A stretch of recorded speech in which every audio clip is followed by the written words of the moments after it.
there is a fatal flaw hiding inside one of the most famous structures ever built. And right now, it is pushing 25 million Americans toward a crisis that nobody is ready for.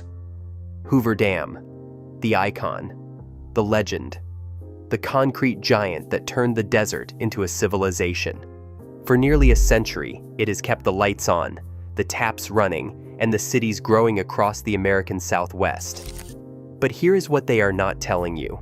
The $6 billion emergency fix built to keep it alive is failing. The lake behind it has lost so much water that engineers are now using a word that should terrify every single person in Nevada, Arizona, and California. Dead pool. That is the point where the water drops so low that Hoover Dam stops making power. Completely. No turbines, no electricity, no water coming out of the tap for 25 million people overnight. And the most terrifying part, the crisis was supposed to be over. The headlines said the water came back. Politicians called it a recovery. So why are the warning alarms still going off? There is a drive you can take out of Las Vegas that will tell you everything you need to know about what is happening to the American West. Head southeast on Highway 93, past the casinos and the billboards and the sprawl, and then the land just drops away. You are looking down into Black Canyon, and the first thing you notice is not the dam. It is the line. It runs along both walls of the canyon from one end to the other, a white chalk scar cutting across miles of dark red rock. Mineral stains left behind as the water pulled away, year by year, foot by foot, for more than 2 decades. That white ring rises taller than a 10-story building. You can see it from space. You can see it from the Las Vegas Strip on a clear day. It is the biggest watermark of a water crisis anywhere on Earth, and it has been growing since before most people started paying attention. That line is Lake Mead telling you exactly how much it has lost. At full pool, Lake Mead holds roughly 26 million acre-feet of water. 1 acre-foot is enough to keep 2 average American homes running for an entire year.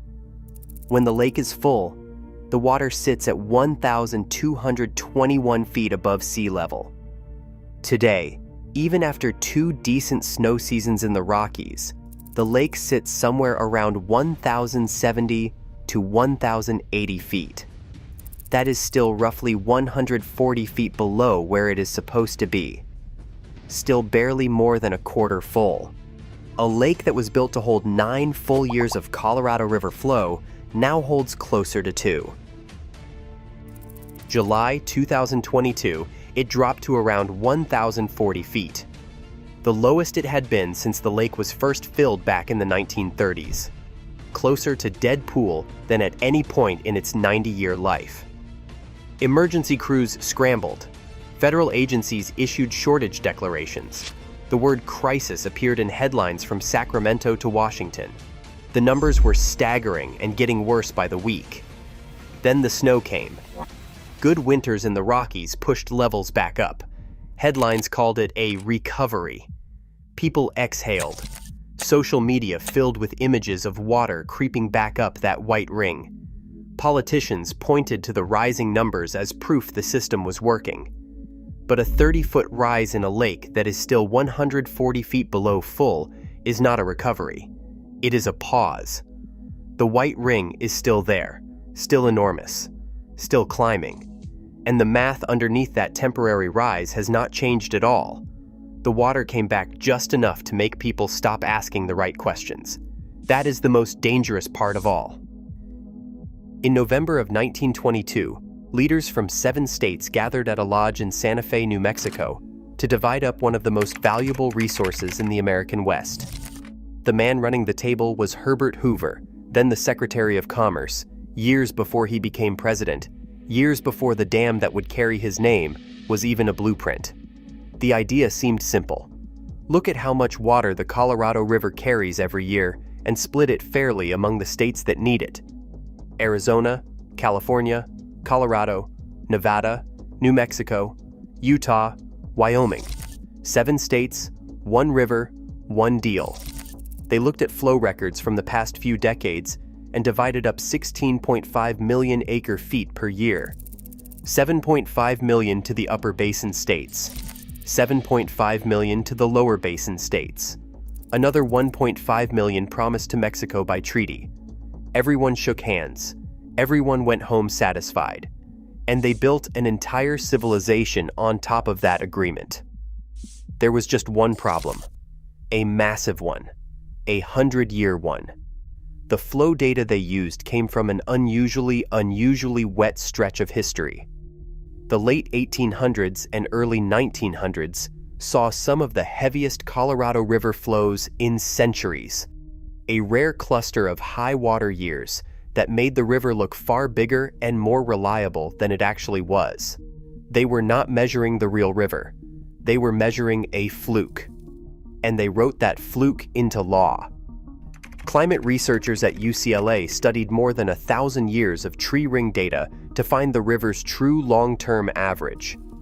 What they found should have shook every water manager in the Southwest.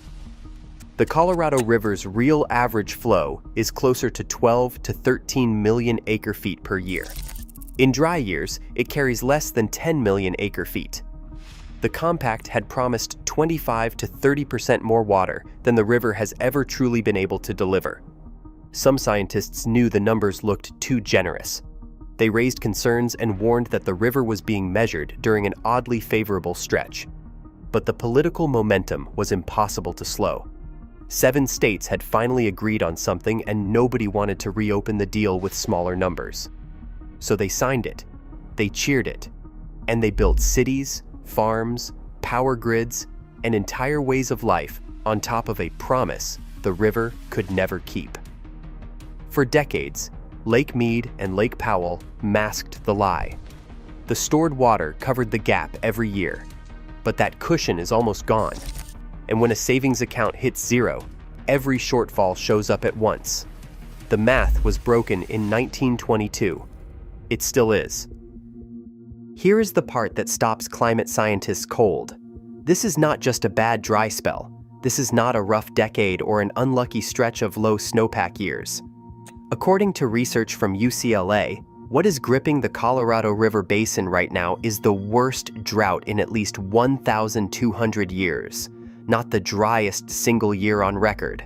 The driest sustained stretch going back further than the founding of Oxford University. Further back than the signing of the Magna Carta. You have to go all the way to 800 AD to find a dry period this long and this severe in the American Southwest. Let that land for a second. Every civilization that rose and fell in Europe during the Middle Ages, every war, every empire, every century of human history between then and now. This drought has outlasted the memory of all of it, and it is still running. So here is where the crisis becomes almost impossible to solve with money or engineering alone. The states are legally entitled to 16.5 million acre-feet of water per year. The river delivers 12 to 13 million in a normal year. That is a structural gap of 3 to 4 million acre-feet every single year before a single drought year is even counted. Before a single farm files a shortage claim. Before a single city turns on a single tap. Now layer the worst mega drought in 12 centuries on top of that gap. The numbers do not just get worse, they collapse. Even in a good snow year, more water leaves this system than enters it. The math does not work. It has never worked. And the drought is making sure it never gets the chance to. Pacific Ocean temperatures have climbed to record highs across a region stretching from Hawaii to the California coast. Sea surface temperatures are running 4 to 6 degrees above their 20th century averages, loading the atmosphere with heat that drives evaporation and pulls moisture away from the Colorado River Basin before it ever hits the ground. Scientists call this aridification. It is not a cycle. It is a shift. Good snowpack seasons in the Rockies offer a temporary exhale. The lake rises a few feet. The headlines turn cautiously hopeful. But the dry years always return, and they return harder than the wet ones. Each recovery buys less time than the one before it. The white ring on the canyon walls keeps climbing. 1 foot at a time, 1 dry year at a time. The math does not work. It has never worked. And every year that passes without a real solution makes the gap between what the river carries and what 25 million people need just a little bit wider and a little bit harder to close. To understand why Deadpool is so catastrophic, you first have to understand what Hoover Dam actually is. Most people think of it as a wall holding back water, a tourist stop, a photo opportunity on the drive between Las Vegas and the Grand Canyon. But Hoover Dam is not just a wall. It is one of the most important power plants in the entire western United States. And power plants need pressure. When Hoover Dam was finished in 1935, 2 years ahead of schedule, it was the largest concrete structure on Earth. 726 feet tall from base to top, 45 feet thick at the crown, and 660 feet thick at the base. Enough concrete to pave a 2-lane road from San Francisco to New York City. The numbers are almost impossible to wrap your head around. 5,000 workers built it around the clock in rotating shifts through summers, where temperatures inside Black Canyon hit 120 degrees. 96 of them died during construction. The dam went up in the depths of the Great Depression, and men lined up by the thousands for a shot at a job that could kill them. It was, and in many ways still is, the most audacious thing America ever built. The dam generates electricity through something called hydraulic head. The principle is straightforward. Water falls from the surface of the lake through massive intake towers, drops hundreds of feet through giant pipes, and slams into turbines at the base of the dam. The higher the lake sits, the harder that water hits. The harder that water hits, the more electricity those turbines push out into the grid. At full pool, Hoover Dam produces roughly 2,080 megawatts of electricity, enough to keep the lights on in about 1.3 million homes across Nevada, Arizona, and Southern California. For decades, that power was cheap, reliable, and taken completely for granted. Then, the lake started dropping.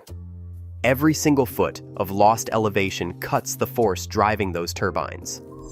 At the 2022 historic low, Hoover Dam's output had already fallen by somewhere between 25 and 40%. One of America's most critical power plants was running on backup equipment just to produce anything at all. And then there is the water intake problem that almost nobody talks about. The original pipes feeding Las Vegas were engineered for a lake that stays above 1,000 feet. As water dropped toward that threshold, those intakes risked pulling in air instead of water. For a city of 2.2 million people that gets roughly 90% of its drinking water from Lake Mead, that is not an engineering inconvenience. That is an existential crisis hiding behind a bureaucratic report. The federal government and the states did not sit back and watch the lake drain without a fight. Together, they spent somewhere around $6 billion trying to hold the system together. Emergency low-water turbines were rushed into Hoover Dam to keep it generating any power at all, as the lake dropped below levels the original engineers never imagined. Infrastructure across the basin was upgraded, patched, and rebuilt under pressure. But one project stands above all the rest as the single most critical piece of emergency engineering in the American Southwest. It is called the third straw. Pat Mulroy ran the Southern Nevada Water Authority for over 2 decades, starting in 1989. She read the climate studies. She watched the lake levels drop year after year. And she warned anyone who would listen that Las Vegas was heading toward a cliff. Her critics called her an alarmist. They said she was exaggerating to chase funding. They pointed to the lake levels and told her the system was fine. She built the tunnel anyway, 3 miles long. Bored through solid rock beneath the bed of Lake Mead at an elevation of roughly 860 feet, well below the original intake pipes. The project cost $1.4 billion and wrapped up in 2015. At the time, some called it excessive, an overreaction, money spent on a worst-case scenario that would never actually arrive. By 2022, it was the only reason water still came out of the tap in a city of 2.2 million people. That is not a small thing. That is the difference between a functioning city and a humanitarian crisis playing out in the middle of the Mojave Desert. Pat Mulroy did not get thanked. She got vindicated. There is a difference, and she knows it. But here is what the third straw cannot do. It cannot fix the river. It cannot close the gap between what the states are legally owed and what the Colorado actually delivers. It cannot stop the megadrought or reverse 2 decades of lake-level decline. It is not a solution. It is a lifeline. And even lifelines have limits. The tunnel sits at 860 feet.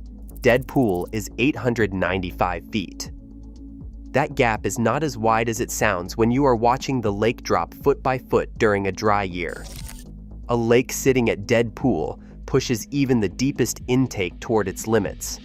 A city of 2.2 million people that depends on a single tunnel bored through rock at the bottom of a shrinking lake does not have a backup plan that works at that scale.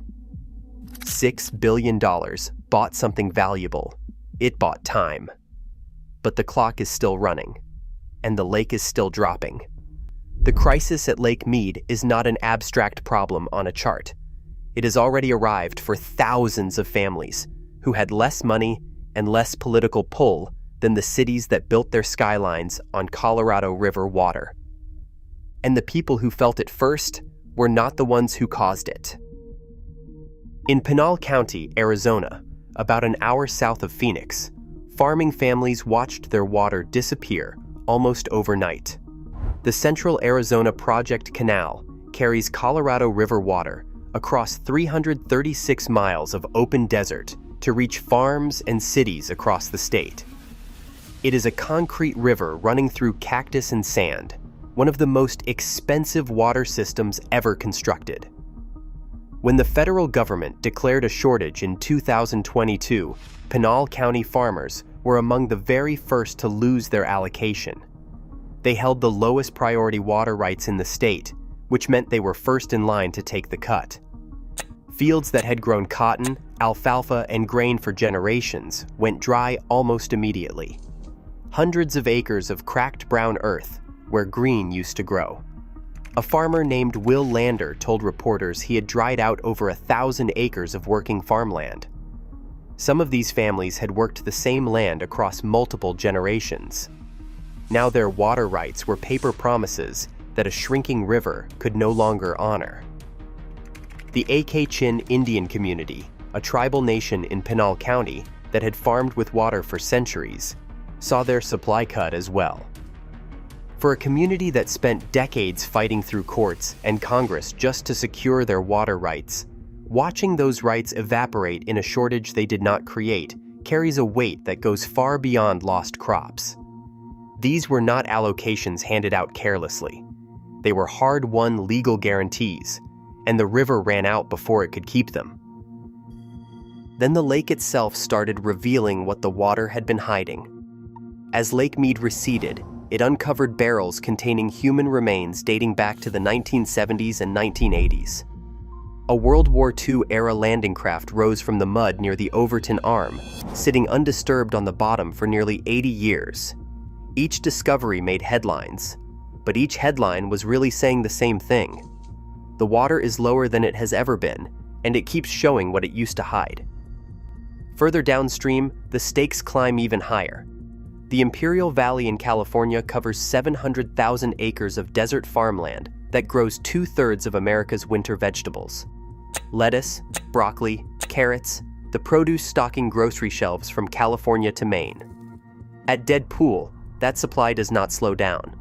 It stops. A water emergency in the desert Southwest becomes a food crisis on every American table. Everything building under this crisis is about to collide with a hard deadline. The rules that currently govern how Colorado River water gets divided during shortages expire in 2026. When they run out, 7 state governments and the federal government must sit down and negotiate a new agreement. And that negotiation is shaping up to be the most brutal water fight in American history. The Upper Basin states are drawing a firm line. Colorado, Wyoming, Utah, and New Mexico argue that they have never fully used the water rights they were granted back in 1922. They have allocations on paper that they have never completely tapped. And they have no interest in being penalized because the lower basin states spent decades consuming far more than their fair share. Their position is simple. They did not create this problem. They will not be the ones to absorb the pain of solving it. Their position is simple. The lower basin states see it entirely differently. California, Arizona, and Nevada hold the largest cities, the most powerful agricultural operations, and the heaviest political weight in the negotiation. California alone consumes more Colorado River water than any other single state. Arizona has already absorbed significant cuts in recent years, painful ones that hit farmers and rural communities hard. Nevada has invested billions in conservation, recycling nearly every drop of indoor wastewater back into the system, and still faces pressure to give up more. Every state at the table has a point. The river does not care about any of them. Then there is Mexico, a party most Americans forget entirely. A 1944 treaty guarantees Mexico 1.5 million acre-feet of Colorado River water per year. That is a legal agreement between 2 sovereign nations. It cannot simply be discarded because the math got uncomfortable. It cannot be renegotiated away because 7 states are struggling to divide a shrinking resource. It sits on the table whether anyone wants it there or not. Meanwhile, Lake Powell, the second largest reservoir in the country sitting 300 miles upstream on the Utah-Arizona border, has been following the exact same downward path as Lake Mead. In 2022, the Bureau of Reclamation made emergency water releases from Flaming Gorge in Wyoming, over 400 miles upstream, just to keep Glen Canyon Dam above its minimum operating level.